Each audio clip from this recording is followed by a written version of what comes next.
एक बड़ी खबर आपको बताने जा रहे हैं, कल से कानून बदलने वाले हैं। आपके लिए बहुत बड़ी जानकारी, नई सरकार और नया कानून। नया कानून कल से लागू हो रहा है। क्या क्या बदलाव किए गए ये आपको बताने जा रहा हूं। कहां कहां और कैसे आप एफआईआर करा सकते हैं, कैसे तेजी आएगी अब सजाओं में, बहुत सी चीजों में बदलाव आने वाले हैं नए कानून में। देखिए जरा, देश भर में 3 नए कानून लागू हो जाएंगे। 3 इन कानूनों को सरकार ने 2023 में पास किया था, लेकिन 1 जुलाई से लागू करने का फैसला किया गया है। इसमें इंडियन पेनल कोड, जिसे आप आईपीसी के नाम से जानते थे, उसका नाम अब भारतीय न्याय संहिता यानी बीएनएस होगा। जिसे आप क्रिमिनल प्रोसीजर कोड यानी सीआरपीसी के नाम से जानते थे, उसका नाम अब भारतीय नागरिक सुरक्षित संहिता यानी बीएनएसएस होगा। इंडियन एविडेंस एक्ट, जो अब तक आप आईईए के नाम से जाना जाता था, अब उसका नाम भारतीय साक्ष्य अधिनियम यानी बीएसए होगा। अब बदलाव क्या हुए? तीनों पुराने कानून अंग्रेजों के जमाने में बनाए गए थे, जिन्हें बदलने की मांग बरसों से की जा रही थी। नए कानूनों को प्रोग्रेसिव बताया जा रहा है। सबसे पहले देखिए अब क्या होगा एफआईआर कराने में। 0 एफआईआर। आप किसी भी थाने में आपकी एफआईआर दर्ज होगी, कहीं भी किसी भी जगह कहीं भी आप एफआईआर करा दीजिए, बाद में अपराध वाले क्षेत्र में उसको ट्रांसफर करा दिया जाएगा। दूसरा, ऑनलाइन एफआईआर। ऑनलाइन एफआईआर भी दर्ज कराई जा सकती है। अब पहले कानून में इसका प्रावधान नहीं था, अब कानून में प्रावधान है। ऑनलाइन केस होंगे। 2027 तक सभी कोर्ट ऑनलाइन हो जाएंगे। केस का जो स्टेटस है वो भी आप ऑनलाइन देख सकेंगे, अभी भी देख सकते हैं, लेकिन हर जगह का नहीं। एसएमएस से आपको समन भेजा जा सकेगा, समन के लिए एसएमएस का इस्तेमाल होगा। पहले कानून में इसका कोई जिक्र नहीं था। चार्जशीट, 90 दिन में चार्जशीट दाखिल करना अनिवार्य होगा, वो अभी भी है, लेकिन स्पेशल केस में 180 दिन में चार्जशीट जरूरी है। गंभीर अपराध 14 दिन में जांच हर हाल से पूरी करनी होगी।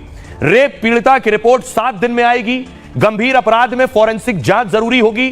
7 साल की सजा वाले अपराध गंभीर अपराध की श्रेणी में आएंगे। 7 साल और उससे ऊपर कि जिनमें सजाएं वो गंभीर अपराध माने जाएंगे। 45 दिन में फैसला। अब फैसले लटकाए नहीं जा सकेंगे। सुनवाई के बाद 45 दिनों के अंदर फैसला होगा। पहली सुनवाई के 60 दिन के भीतर आरोप तय करने होंगे। गैंगरेप, 20 साल की सजा या फिर उम्र कैद होगा गैंगरेप में। नाबालिग से गैंगरेप पर मौत की सजा भी है। झूठा वादा कर संबंध बनाना, इस केस में 10 साल की सजा होगी। इसे नए कानून में परिभाषित किया गया है। शादी, रोजगार, प्रमोशन का झांसा देना महंगा पड़ेगा। धोखा देकर शादी करना, पहचान छिपाकर शादी की तो खैर नहीं, इस केस में 10 साल तक की सजा होगी। गुनहगार को मृत्युदंड या उम्र कैद भी हो सकती है। नाबालिग से दुष्कर्म, नाबालिग से गैंगरेप पर मौत की सजा है। दहेज हत्या पर नए कानून में दहेज हत्या परिभाषित है। 7 साल से आजीवन कारावास तक की सजा हो सकती है। मॉब लिंचिंग, पीट पीट कर मारना, दोषी को मौत की सजा भी इसमें हो सकती है। कम से कम 7 साल की सजा और जुर्माना होगा।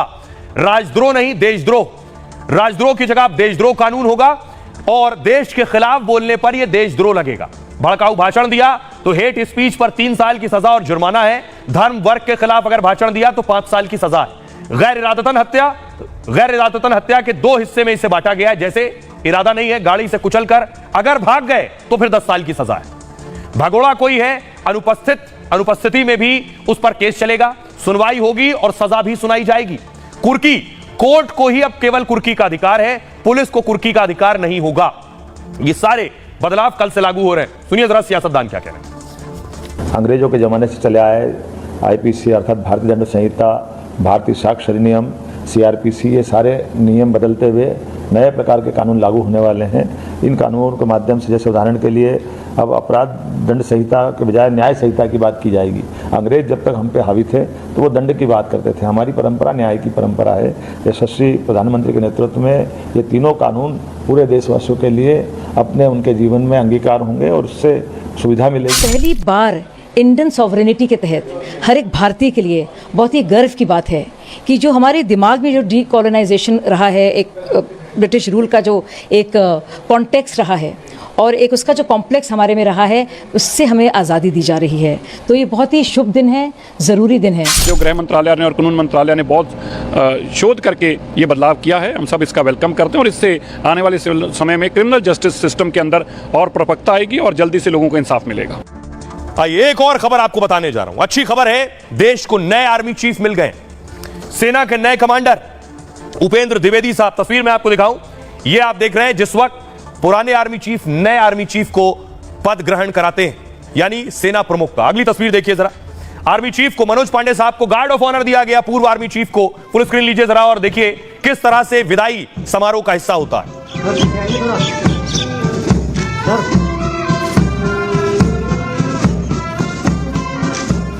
आइए अब आपको बताता हूं मैं कि जनरल उपेंद्र द्विवेदी साहब देश के 30वें सेना अध्यक्ष होंगे। जनरल मनोज पांडे से उन्होंने कार्यभार संभाल लिया है। General Upendra Dwivedi vice chief of army staff थे। जनरल उपेंद्र द्विवेदी को आज अपने पद से रिटायर होना था, लेकिन अब वो लेफ्टिनेंट जनरल से जनरल रैंक में प्रमोट हो गए। अब जनरल द्विवेदी 62 साल की उम्र तक सेनाध्यक्ष के पद पर रहेंगे। सेनाध्यक्ष का पद 3 साल या फिर 62 साल की उम्र तक होता है। इसमें जो पहले आ जाए तब तक सेनाध्यक्ष सेवाएं देते हैं। यानी जनरल द्विवेदी आज रिटायर हो रहे थे, लेकिन उन्हें आर्मी चीफ बना दिया गया, तो अब वो आज 60 साल के हो गए तो रिटायर हो रहे थे। अब वो 62 साल तक आर्मी चीफ के पद पर रहेंगे। मध्य प्रदेश के रहने वाले, सैनिक स्कूल रीवा से पढ़ाई की, 1981 में एनडीए में शामिल हो गए। 1984 में जम्मू कश्मीर राइफल्स में इनको नियुक्ति मिली। जम्मू कश्मीर राइफल्स की 18वीं बटालियन में शामिल हुए। असम राइफल्स के सेक्टर की कमान संभाली। राजस्थान के रेगिस्तान में कमान संभाली। 2020 में कोर का कमांडर बनाया गया। 2021 में उपसेना प्रमुख बनाए गए और 2022 में general officer commanding in chief बने। जनरल द्विवेदी परम विशिष्ट सेवा पदक से सम्मानित हैं। अति विशिष्ट सेवा मेडल से भी सम्मानित हो चुके हैं। जनरल द्विवेदी ने जनरल पांडे की जगह ली है।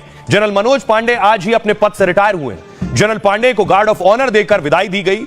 जनरल मनोज पांडे 26 महीने तक देश के सेना अध्यक्ष रहे। जनरल पांडे को 1 महीने का एक्सटेंशन भी मिला था, क्योंकि चुनाव के दौरान उन्हें एक्सटेंशन दिया गया था।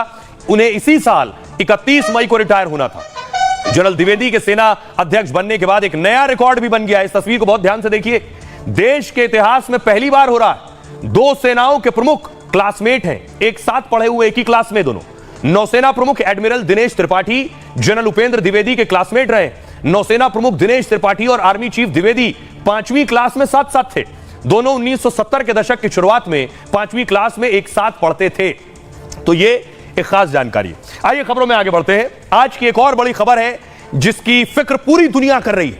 देखिए जरा, खबर यह है कि आखिर सुनीता विलियम्स अंतरिक्ष से कब लौटेंगी। वहां फंसी हुई हैं, वहां से अब तक आ नहीं सकी है। सुनीता विलियम्स की आप तस्वीर देख रहे हैं। भारतीय मूल की सुनीता विलियम्स हैं, तो भारतीयों का एक अलग कनेक्शन भी उनके साथ है कि एक हमारा अपना अंतरिक्ष में फंसा हुआ है, कैसे वो वापस आएगा उसके लिए दुआएं और प्रार्थना भी हो रही है। अगली तस्वीर दिखाऊं मैं आपको। ये आप देख रहे हैं, ये अंतरिक्ष की तस्वीर है उनकी। अंतरिक्ष में है, किस तरह से रह रही है। वहां गई थी अंतरिक्ष में खास मकसद के साथ। नासा का एक बड़ा मिशन था, लेकिन वो मिशन क्या बीच में अटक गया है। कहा जा रहा है जिस यान में सुनीता विलियम्स हैं, अगर इस यान से जो गैस लीक हो रही है, ये यान नीचे धरती पर आता है तो बीच में आग का गोला बन जाएगा, उसमें धमाका हो सकता है। जरा रिपोर्ट देखिए।